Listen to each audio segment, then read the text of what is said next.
শুভ সকাল আমার প্রিয় বন্ধুরা। তো আজ হচ্ছে বৃহস্পতিবার, এখন বাজে সকাল 9:30। এখন থেকেই আমার ব্লগটা স্টার্ট করছি।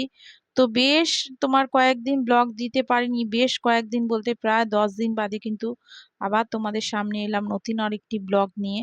আর সকাল সকাল দেখো তেজপাতা দিয়ে বসিয়ে দিয়েছি চা, এদিকে ভাতও বসিয়ে দিয়েছি। ছেলে তো দেখলে পড়তে বসেছে, আর তোমাদের দাদাভাই কিন্তু দেখো বাজার নিয়েও চলে এসেছে। তো আজকে দেখো কি কি নিয়ে এসেছে, পাকা আম। আর এবছর এই প্রথম কিন্তু পাকা আম ঘরে এলো। একটু সন্দেশ তরমুজও নিয়ে এসেছে। তো এগুলি কিন্তু আগে ঠাকুরকে দেওয়া হবে, তারপরে খাওয়া হবে, কারণ নতুন যে সমস্ত ফল এখন ওঠে তো আগে ঠাকুরকে দিয়েই কিন্তু আমরা খাই। আর এদিকে দেখো কত সবজি নিয়েও চলে এসেছে। তো এখন কিন্তু একটা একটা করে তোমার কাজ সারবো, আর এদিকে ছেলের স্কুলও বেরাবে। আর ওর এখনো কিন্তু গরমের ছুটি পড়েনি, তো কাল থেকে পড়ে যাবে। ইংলিশ মিডিয়ামগুলিতে জানো তো একটু দেরি করে গরমের ছুটি পড়ে, বেঙ্গল মিডিয়ামে কিন্তু অনেক দিন আগে থেকেই ছুটি পড়ে গেছে। তো যাই হোক, যেটা তোমাদের সঙ্গে শেয়ার করব, যে কেন দিতে পারিনি ব্লগটা, তো তোমরা অনেকেই হয়তো জানতে চাইবে, বা তোমাদেরকে পোস্টের মাধ্যমে বলেছিলাম ঘরে অসুস্থ হয়েছে। তো কে অসুস্থ হয়েছে সেটাই বলছি। আমার বাবার তোমার ওটি হয়েছে। তো ওটি এর আগেও একটা প্রায় তোমার 8-9 মাস আগে একটা ওটি হয়েছিল। তো সেটার যখন হয়েছিল তখনও বলেছিল ডাক্তাররা আরো 6-7 মাস পর আরেকটা ওটি করতে হবে। তো সেটাই হয়েছিল। তো সেই কারণে কিন্তু একদম তোমার ভিডিও দিতে পারিনি, কারণ ওটিটা বেশ বড় ছিল। আর তারপরেও হচ্ছে আমার ভাইয়ের ছেলে, সদ্য ভাইয়ের ছেলে, তোমার এই 3 মাস বয়স, হঠাৎ করে ওরও শরীরটা খারাপ হয়ে যায়। তো সেই কারণে আমরা কিন্তু সবাই একটা চিন্তা ভাবনার মধ্যে ছিলাম। তো খুব দুশ্চিন্তায় ছিলাম, ঘরের দুজনেরই শরীরটা খারাপ হয়ে গেছিল। তো সেই কারণে সবাই চিন্তা করছিল যে হঠাৎ করে এরকম দুজনের এরকমভাবে শরীরটা খারাপ হয়ে গেল।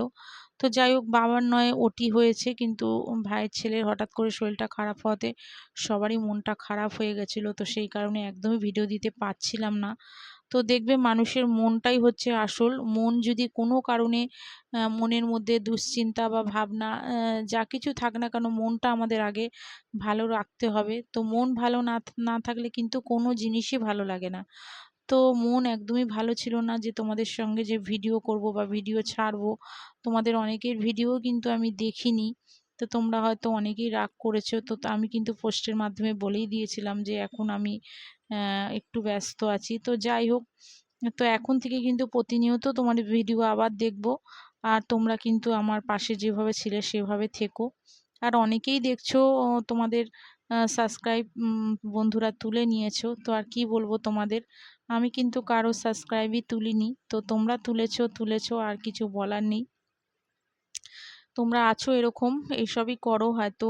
কারো কারো ভিডিওতে গিয়ে এরকম ভিডিও দেখো, নিজেরাই কিন্তু সাবস্ক্রাইব চাও, চেয়ে ঠেয়ে তারপরে যেই তোমাদেরটা নেওয়া হয়ে যায় তার কিছুদিন পরেও তোমরা আবার কিন্তু আনসাবস্ক্রাইব তাদেরটা করে দাও। তো খুব ভালো কথা, যাই হোক করেছো।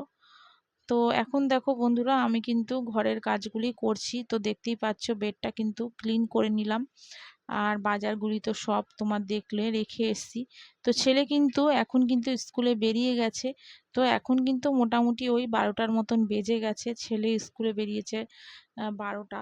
তো বেশ গরমও পড়েছে। আর এই সময়টা না, যেই সময়টা ও স্কুলে যায় জানো তো, সেই সময়টা এত রোদের তাপ, মানে কি বলবো। তো কাল থেকে স্কুলটা ছুটি পড়লে একটু নিশ্চিন্ত হওয়া যাবে, কারণ গরমটা একটু কমলেই আবার হয়তো স্কুল খুলবে। তো এদিকে দেখো যে জামা কাপড়গুলি তোমার কাচা ধোয়া করেছিলাম, তো সেগুলি চেয়ারের ওপর ছিল সব। তো সেগুলি কিন্তু দেখো একটা একটা করে ভাঁজ করে নিচ্ছি। আর কদিন যা গরম পড়েছে না বন্ধুরা, রাতে একদম যেন তো ঘুমোতেই পাচ্ছি না। শুধু আমি বলে না, ঘরের লোকের সবারই অসুবিধা হচ্ছে। তো সকালের দিকটা যেই একটু ঘুম মানে আসছে, আর তারপরেই তো সকাল হয়ে যাচ্ছে, উঠে পড়তে হচ্ছে। তো বেশি তো তোমার দেরি করে তো ঘুমিয়ে থাকা যাবে না, তাই না? ঘরের সমস্ত কাজকর্ম তো করতে হবে। তো সকালের দিকটাই হয়তো একটু ঘুমটা তোমার আসে। তো যাই হোক, ঘুম আসলে তো হবে না, তো উঠে পড়তে হয়। তো ছেলে সকালের দিকটা তো আন্টিও চলে আসে।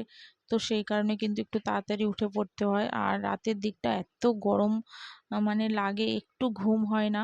আর ঘুম না হলে দেখবে ঘরে কোনো কাজকর্ম যেন করতে ইচ্ছা করে না। তো যাই হোক দেখো সমস্ত কিন্তু দেখো জামা কাপড়গুলি গুছিয়ে নিলাম, এবার জায়গা মতন রেখে দেবো। এবার ঘরের আরও যে সমস্ত জিনিসগুলি আছে প্রতিনিয়ত মানে যেগুলি পরিষ্কার করি সেগুলি কিন্তু দেখো করে নিচ্ছি। এদিকে ড্রেসিং টেবিলটাও দেখো একটু পরিষ্কার করে নিচ্ছি। আর টেবিলের ওপর তো জানো কত জিনিসপত্র সব থাকে, তো সেগুলিই দেখো একটা করে নিচে নামিয়ে নামিয়ে সব কিন্তু এখন পুছে পাছে কিন্তু দেখো সব কিন্তু পরিষ্কার করে নেব। আর এতক্ষণে যেসব বন্ধুরা আমার ব্লগটা ধৈর্য ধরে দেখছো তাদের বলছি, যারা এখনও আমার চ্যানেলে সাবস্ক্রাইব করোনি নতুন বন্ধুদের বলছি, তো প্লিজ আমার চ্যানেলে একটা সাবস্ক্রাইব করে আমার পাশে থেকো, সত্যিকারের বন্ধু হয়ে থেকো। কারণ ওই আজকে আসলাম সাবস্ক্রাইব করলাম, আবার পরে আমার সাবস্ক্রাইব পেয়ে তোমরা সেই সাবস্ক্রাইবকে আবার আনসাবস্ক্রাইব করে দেবে, সেরকম বন্ধুরা এসো না। যারা সত্যিকারের বন্ধু হয়ে আমার পাশে থাকতে পারবে তারাই এসো। আমিও কিন্তু সত্যিকারের বন্ধু হয়েই তোমাদের পাশে থাকবো সব সময়ের জন্যে। তো যাই হোক দেখো এদিকে ওপরটাও দেখো আজকে একটু পুছে নিচ্ছি, অনেক দিন কিন্তু ওপর টোপরগুলি পরিষ্কার করিনি, একদম ধুলো ধুলো হয়ে গেছে। তো সেগুলি দেখো ভালো করে মুছে নিচ্ছি। আর এখন দেখো মোটামুটি একটার মতন কিন্তু বাজতে যায়। তো ঘরের কাজগুলি করেই কিন্তু তোমার রান্নায় যাব। আর ওদিকে তো শাশুড়ি তোমার একটু কোটাকুটি করে রাখছে। তো যাই হোক দুটো গ্যাসে রান্না বসিয়ে দেবো, তাড়াতাড়ি হয়ে যাবে। আর দেখো সব শাশুড়ি কেটে রেখেছে। আর এদিকে দেখো নিয়ে এসেছিলাম খারগেল পাতা। তো এই পাতাটা কিন্তু বাটা খেতে ভীষণ ভালো লাগে। কারা কারা খেয়েছো এই বাটা তারা কিন্তু কমেন্টসের মাধ্যমে জানিও। আমার কিন্তু এই বাটা খেতে ভীষণ ভালো লাগে। আর বাটাটা কিভাবে রেডি করছি সেগুলো তোমাদের সঙ্গে শেয়ার করব। তো চলো। আর দেখো তোমাদের দাদাভাই কিন্তু নিয়ে এসে ছোট ছোট ট্যাংরা, যেগুলিকে বজরি ট্যাংরা বলে, আর ডিম আলা, জানো তো প্রতিটা মাছের তোমার মধ্যে ডিম ছিল। তো একটু আলু পেঁয়াজ দিয়ে কিন্তু রান্না করব। দেখো একটু কালো জিরে ফোড়ন দিয়েছি, আর আলু পেঁয়াজটাকে ভালো করে একটু ভেজে নিয়ে তারপরে একটু শুকনো লঙ্কার গুঁড়ো, জিরের গুঁড়ো, হলুদ গুঁড়ো, একটু নুন মিষ্টি দিয়ে কিন্তু ভালো করে কষিয়ে নেব। তারপরেই কিন্তু মাছটা রান্না করব একদম তরকারির মতন। আর এদিকে দেখো মাছগুলি তোমার এবার দিয়ে দেব। দেখো একদম অল্প পরিমাণে কিন্তু জল দিতে হয়, কারণ এটায় বেশি জল দিলে কিন্তু মাছগুলি পুরো গলে যাবে। তো সেই কারণে দেখো একদম অল্প জল দিয়েছি। এবার একটু ঢেকে দেব। যেই একটু তোমার জলটা টেনে যাবে তখনই কিন্তু একটু ধনেপাতা মিষ্টি দিয়ে নামিয়ে দেব। আর এদিকে বসিয়ে দিয়েছি দেখো আলু আর ঝিঙে দিয়ে পোস্ত করব। তো পোস্ত তোমাদের দাদাভাই খেতে খুব ভালোবাসে, তো শাশুড়ি বললো একটু আলু পোস্ত করতে। আর গরমকালে কিন্তু বেশ টক ডাল আলু পোস্ত দিয়ে কিন্তু ভাত খেতে ভীষণ ভালো লাগে। আর দেখো পোস্তটাও কিন্তু দিয়ে দিলাম। পোস্তর মধ্যে একটু তোমার দিয়েছিলাম নুন, হলুদ, আর একটু সামান্য শুকনো লঙ্কার গুঁড়ো, কারণ দিয়েছিলাম কাঁচা লঙ্কাও, কাঁচা লঙ্কা বাটা। তো পোস্তটা হয়ে যাওয়ার পরে কিন্তু দেখো এটা আবার আর একটা তরকারির মশলা করছি। তো আজকে দুপুরে কিন্তু এই রান্নাই মোটামুটি করেছি। আর কি কি করেছি চলো এবার শেয়ার করে নিই। এখানে হচ্ছে ভাত, সাদা ভাত দেখতেই পাচ্ছ। আর এদিকে হচ্ছে দেখো পটল ভেজেছি, উচ্ছে ভাজা, আর একটু ডিমের অমলেট করেছি আমার জন্য, কারণ আমি ট্যাংরা মাছ একদমই ভালো খাই না। আর এখানে দেখো সেই আলু পোস্তটা ঝিঙে দিয়ে করেছি।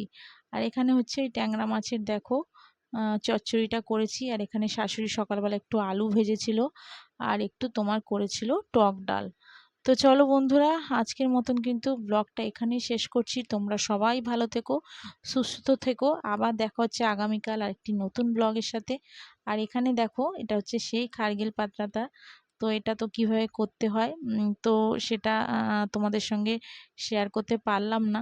তো বলেছিলাম করব, ওটা ভিডিওটার তোমার মানে অংশটা ওটা কেটে গেছে, তো সেই কারণে আর শেয়ার করতে পারিনি। আর একদিন আনলে শেয়ার করে দেব। তো চলো দেখো রান্নাবান্না কিন্তু রেডি হয়ে গেছে। তো ওদেরকে খেতে দিয়েই দেখো কতগুলি কেচেছি। আর দেখো বারান্দায় কত রোদ্দুর, এখন কিন্তু বেশ রোদ। তো চলো আজকের মতন সবাইকে টাটা।